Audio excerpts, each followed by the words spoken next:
તમારી મહેનતના ડોલર્સને ઝીરો નથી કરવાને તો આ વિડીયોને લાસ્ટ સુધી જોજો. કેનેડામાં લગભગ દરેકને પોતાના ફેમિલી ડોક્ટર હોય છે. ડેન્ટિસ્ટ પણ ફિક્સ જ હોય છે અને ઘણા સિનારીઓમાં હેર સ્ટાઇલિસ્ટ પણ ફિક્સ જ હોય છે, કેમ કે આપણને તેના ઉપર ટ્રસ્ટ છે કે એ જે કરશે તે આપણા માટે બેસ્ટ જ કરશે. પણ જ્યારે પૈસાની વાત આવે ત્યારે આપણે શું કરીએ?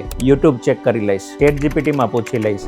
આવું કેમ? કેનેડામાં આપણે ઘણી મહેનત કરીને ડોલર્સ કમાઈએ છીએ, પરંતુ RRSP, TFSA અને ટેક્સના રૂલ એટલા બધા કોમ્પ્લિકેટેડ હોય છે કે તમારી એક નાનકડી મિસ્ટેક તમારી મહેનતના ડોલર્સને ઝીરો કરી શકે છે. અને એક વાત યાદ રાખજો, જો ફાઇનાન્શિયલ સ્ટ્રોંગ નહીં હોય તો તમારી ફેમિલીની સિક્યુરિટી પણ રિસ્કમાં મુકાઈ શકે છે. માટે એક લાયસન્સ્ડ ફાઇનાન્શિયલ પ્રોફેશનલ તમને એવા ડિસિઝનથી બચાવી શકે છે કે જે તમે મિસ્ટેક કરી નથી પરંતુ ભવિષ્યમાં કરી શકો છો. તો આ વર્ષના તમારા ડોલર્સને ચાન્સ પર નહીં, પ્લાન પર ચલાવીએ. જો તમે પણ પોતાની ફાઇનાન્શિયલ લાઈફને પ્રોપર ગાઈડન્સ સાથે ગ્રો કરવા માંગતા હોય તો પેજને ફટાફટથી ફોલો કરી દેજો અને કોમેન્ટ કરો હેલ્પ. હું તમને પર્સનલી ગાઈડ કરીશ.